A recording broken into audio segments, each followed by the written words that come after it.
నమస్కారం కిరణ్ టీవీ భక్తి ప్రేక్షకులకి స్వాగతం. ప్రస్తుతం మనతో పాటు ఉన్నారు ప్రముఖ ఆధ్యాత్మికవేత్త జ్యోతిష పండితులు దత్తాత్రేయ గణపతి ఉపాసకులు మరియు అమ్మవారి సేవకులు మురళీధర్ శర్మ గారు. విశ్వ వసునామ సంవత్సరం ఉగాది రాశి ఫలాల గురించి మాట్లాడుకుందాం. నమస్కారం గురుగారు. మహాదేవ శ్రీమాత్రే నమః.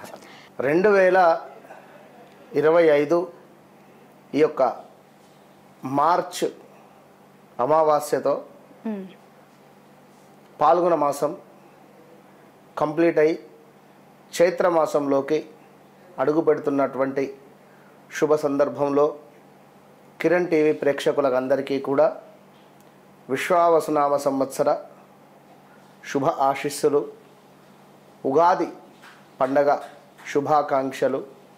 చైత్ర మాసంలో చక్కగా కూడా ప్రకృతి ఎంతో అద్భుతంగా కూడా ఒక పచ్చని ధనముతో మనకు ఆంగ్ల సంవత్సరముతో కాకుండా అసలు ఇప్పుడు చక్కగా కూడా ఈ యొక్క ఉగాది టు ఉగాది నూతన సంవత్సరము చక్కగా మనకు రాశులకు సంబంధించి గ్రహాల మార్పులు జరిగేటువంటి సమయము. ఈ సందర్భాలలో దీనిని మనము ఉగాదిగా అదేవిధంగా నూతన సంవత్సరంగా కూడా చెప్పుకోవడం జరుగుతూ ఉంటుంది.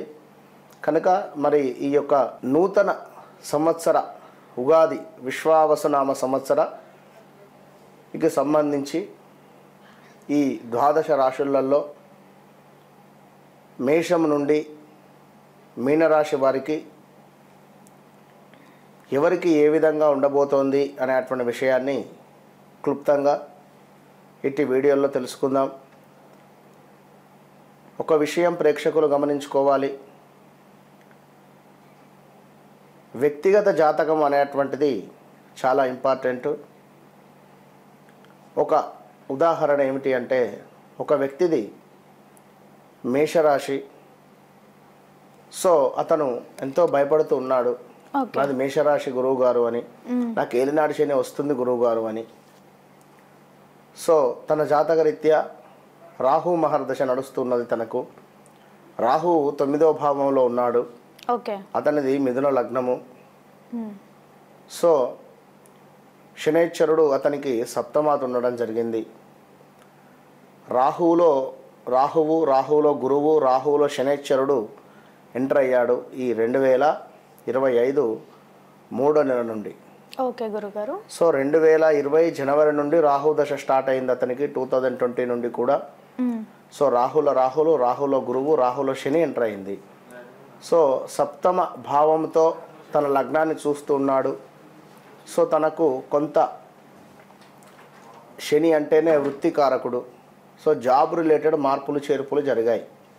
బట్ ఇక్కడ రాహు దశలో టాప్ పొజిషన్కే వెళ్ళిపోతూ ఉంటాడు అనేటువంటిది గమనించుకోవాలి. ఇక్కడ వృత్తిపరమైనటువంటి చేంజెస్ జరిగింది అంతే. సో ఇది సత్యం. మేషరాశి అనగానే మన అతని లగ్నము మిథున లగ్నం చెప్తున్నా కదా.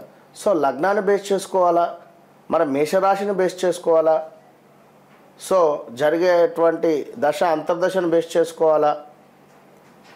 మరి అతని నామకరణం వచ్చేసి రమేష్, సో తులారాశి చూసుకోవాలా. సో ఇన్ని డిఫరెంట్ ఆఫ్ టైప్స్ ఉంటుంది. కనుక మేషరాశి అనగానే నాది బాలేదా, అయ్యో వద్దు. సో వ్యక్తిగత జాతకం అనేటువంటిది చాలా అవసరము. అలా లేకున్నా కూడా ఎంతోమందికి కూడా మనము వారి పిల్లలను వాళ్ళ పిల్లల యొక్క డేట్ ఆఫ్ బర్త్ను ఆధారంగా తీసుకొని కూడా చెప్పేటువంటి సబ్జెక్ట్ ఉందని చెప్తున్నాం. ఇక్కడ ఏదో మీరు అపాయింట్మెంట్ తీసుకోగానే లేదా మీరు మా ఆఫీస్కు రాగానే మీ సమస్య ఏందని కూడా నేను అడగను. ముందు డేట్ ఆఫ్ బర్త్ ఇవ్వండి, కూర్చోండి. ఫస్ట్ డేట్ ఆఫ్ బర్త్ ఇచ్చిన తర్వాత కూర్చున్న తర్వాత అది నాకు ఛాలెంజ్. వారు డేట్ ఆఫ్ బర్త్ ఇస్తే నేను చెప్పగలగాలి కదా వారి సమస్య ఏది అని కానీ, లేదా వారు ఎలాంటి పరిస్థితిలో ఉన్నారు అని కానీ వారికి జరిగినటువంటి సంఘటనలు ఏమిటి అని కానీ నేను ఏదైనా చెప్తే సత్యం, అప్పుడు ప్రొసీడ్. లేదా బీ స్మైల్, అంతే, కొన్ని నవ్వి వెళ్ళిపోండి. సో కనుక సబ్జెక్టు ఎప్పటికైనా ఉండేటువంటి వారికి నమ్మేటువంటి ప్రయత్నం చేయండి. వారితోనే తప్పకుండా మంచి భవిష్యత్తు ప్రణాళికను సూచించుకొని ముందుకు వెళ్ళండి. కర్కాటక రాశి వారికి ఏ విధంగా ఉంది గురువుగారు? ఆర్థికంగా కానివ్వండి, లేదా ఉద్యోగపరంగా కానివ్వండి, లేదా బిజినెస్ పరంగా కానివ్వండి, లేదా పెళ్ళైనా కూడా సంతానం కలగట్లేదు అన్న వాళ్ళకి కానివ్వండి, అసలు ఏం చెప్తారు గురువుగారు కర్కాటక రాశి వారి గురించి? తప్పకుండా అమ్మ, కర్కాటక రాశి వారికి 2022 ఆగస్టు నుండి కూడా సుమారుగా ఒక నెల అటు ఇటుగా కొంతమేర ఇబ్బందికరమైనటువంటి సంఘటనలు చూస్తూ ఉన్నారు. సో స్థాన చలనాల, ప్రదేశ మార్పుల, భార్యాభర్తలలో గొడవల, ఇలా ఎన్నెన్నో ఇబ్బందికరమైనటువంటి సంఘటనలు ఎదుర్కొని అసలు భగవంతుడు అంటేనే ఒక విరక్తి కలిగేటువంటి భావనలోకి వెళ్ళిపోయారు. ఓకే. ఇప్పుడు కొంతమేర తీర్థయాత్రలకు వెళ్ళడం కానీ ఫస్ట్, లేదా మీ ఇంటికి సంబంధించినటువంటి కులాచారానికి సంబంధించినటువంటి ఏమైనా ఉంటే మొక్కుబడులు తీర్చుకోవడం కావచ్చును, స్థాన చలనాలు, మళ్ళా పదవీహీనత, దీంతో పాటుగా స్త్రీ మూలక ఇబ్బందులు వాటిల్లే పరిస్థితి ఉంది ఈ యొక్క కర్కాటక రాశి వారికి. అదేవిధంగా కర్కాటక రాశి వారికి కొంతమేర ఈ సంవత్సరము చంద్రుడు, కుజుడు, అదేవిధంగా గురువు, సూర్యుడు, కేతువులు, ఇవి మనకు కొంత గురుపాలిత గ్రహాలుగా చెప్పబడతాయి. ఓకే. సో ఈ గురుపాలిత గ్రహాలలో కర్కాటక రాశి వారికి చంద్రుడు, కుజుడు, గురువు, సూర్యుడు, కేతువు, ఈ గ్రహాలు కొంత వీరికి అనుకూలించే పరిస్థితి ఉంది. అనుకూలించని గ్రహాలు ఏమిటి? శనైశ్వరుడు, రాహువు. సో శనైశ్వరుడు, రాహువు, అదేవిధంగా శుక్రుడు. సో వీరు ఖచ్చితంగా కూడా ఈ యొక్క బుధ, శుక్ర, శని, రాహువు 4 గ్రహాలకు కూడా పరిహారాలు చేసుకోవాలి. ఓకే గురుగారు. 4 గ్రహాలకు పరిహారాలు అంటే ఇప్పుడు కర్కాటక రాశి వారికి 9వ భావంలో ఉండేటువంటి రాహువు 8వ భావానికి వస్తాడు. సో 8వ భావానికి రాహువు వస్తే వివాహానికి సంబంధించినటువంటి ఇబ్బందులు కానీ, స్టమక్ రిలేటెడ్ ఇష్యూస్ కానీ, ఏదైనా ఉన్నతం వైపు పరిగెత్తేటువంటి సందర్భాలలో మనకు ఒక స్పీడ్ బ్రేకర్ లాగా ఆగడం కానీ, సడన్గా మనకు కార్లో వెళ్తున్నాం, రోడ్డుపై ఒక పెద్ద పాము వస్తే దాన్ని మనం బ్రేక్ కొట్టేసుకుంటాం. అవును గురుగారు. సో అలాంటి సిచ్యువేషన్స్ ఉండేటువంటి పరిస్థితి ఉంది. ఇక శనైశ్వరుడు మీకు కొంతమేర కొన్ని విషయాలలో కొంత దుఃఖము, కొంత ధనాదాయ క్షీణత, తలచిన పనులు కుంటుపడేటువంటి విధంగా ఉండడము, అదేవిధంగా వ్యాపారంలో కొంతమేర మనకు అనుకున్నంత కాకుండా కొంతమేర డౌన్ఫాల్ అయ్యే పరిస్థితి ఉంటుంది. లాభించే చోటనే ఎక్కడైతే లాభం జరుగుతుంది అనుకుంటున్నామో అక్కడే కొంతమేర నష్టం వాటిల్లేటువంటి పరిస్థితి ఉంది. ఇక అదేవిధంగా కొంత ఏమైనా కోరికలు, నాకు ఈ కోరిక నెరవేరాలి అని అనుకునేటువంటి సందర్భాలలో అది కొంత లేట్గా నెరవేరడానికి ఛాన్సెస్ ఉన్నవి. ఓకే. సో జాగ్రత్తగా ఉండాలి. ఇంకా శుక్రుని మూలకంగా ఏమిటి అంటే, బుధుని మూలకంగా కానీ శుక్రుని మూలకంగా ఏమిటి అంటే కొంత భార్యాభర్తలలో ఇబ్బందికరమైనటువంటి సంఘటనలు. సో ఏమైనా కారు కొనాలి అనేటువంటి భావన కానీ, కొన్న తర్వాత దానికి సంబంధించి ఏమైనా యాక్సిడెంట్స్ అవ్వడం కానీ, లేదా రిపేర్స్ రావడం కానీ, సెకండ్ హ్యాండ్ వెహికల్స్ తీసుకుంటే తొందరపడి, ఇప్పుడు ఎవరినో కారు అడిగాం, వాడు మనకి ఇవ్వలేదు, సో మనం ఏం చేస్తాం, కారు కొనాలి అనేటువంటి ఆలోచన. ఇవాళ రేపు 30,000 డౌన్ పేమెంట్ కడితేనే కారు ఇచ్చేస్తున్నారు.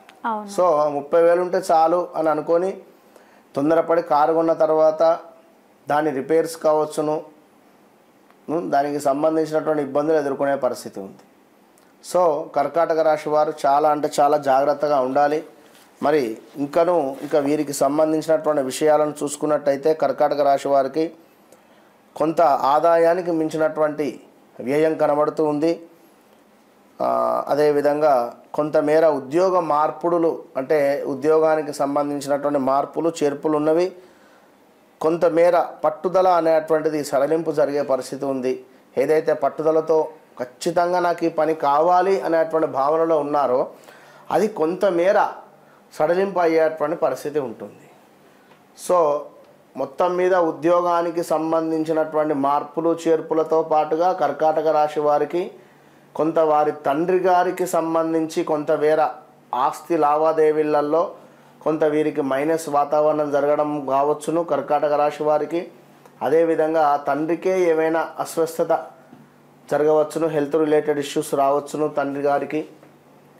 సో ఇవన్నీ కూడా చూసుకోండి. విదేశీ ప్రయాణాలు ఎవరైతే చేయాలి అనుకుంటున్నారో వ్యక్తిగత చార్ట్ తప్పకుండా చెక్ చేసుకొని ముందుకు వెళ్ళండి. ఎందుకంటే 8 నుండి 9వ స్థానానికి వెళ్ళాడు శనైశ్వరుడు, భాగ్యస్థానమే అయినప్పటికీ పాపగ్రహం కనుక కొంత మనకు ఇబ్బందికరమైనటువంటి సంఘటనలే ఉంటవి. బట్ ఎవరికైనా వ్యక్తిగత జాతకరీత్యా ఒకవేళ దశ అంతర్దశలు అద్భుతంగా ముందుకు వెళ్తున్నాయి అనుకుంటే మాత్రము కొంత పర్వాలేదు. సో ఓవరాల్గా కర్కాటక రాశి వారు కూడా తప్పకుండా కూడా ఈ యొక్క శనైశ్వరు ఉంది. అదేవిధంగా గురుగ్రహానికి సంబంధించినటువంటి హోమాది కార్యక్రమాలు చేసుకునేటువంటి ప్రయత్నం చేయండి. ఎందుకంటే ఈ యొక్క వాహన ప్రమాదాలు కూడా పొంచి ఉన్నవి. సో బీ కేర్ఫుల్, చాలా జాగ్రత్తగా ఉండండి. కేవలం మన వద్ద 2500కే హోమాది కార్యక్రమాలు చేస్తున్నాం అనేటువంటి విషయాన్ని కూడా ఒకసారి చెప్పడం జరుగుతున్నది కనుక తప్పకుండా ఈ యొక్క హోమంలో ప్రత్యక్షంగా కానీ పరోక్షంగా కానీ పాల్గొనేటువంటి ప్రయత్నం చేయండి. All the best. ఓకే గురువుగారు, కర్కాటక రాశి వారి గురించి ఎంతో చక్కగా వివరించినందుకు ధన్యవాదాలు గురువుగారు. చూశారు కదా, కర్కాటక రాశి వారికి ఎలాంటి ఇబ్బందులు ఉన్నాయి అనిపించినా కూడా వీడియోలో స్క్రోల్ అవుతున్న నెంబర్కి కాల్ చేయండి, గురువుగారు మీతో మాట్లాడతారు.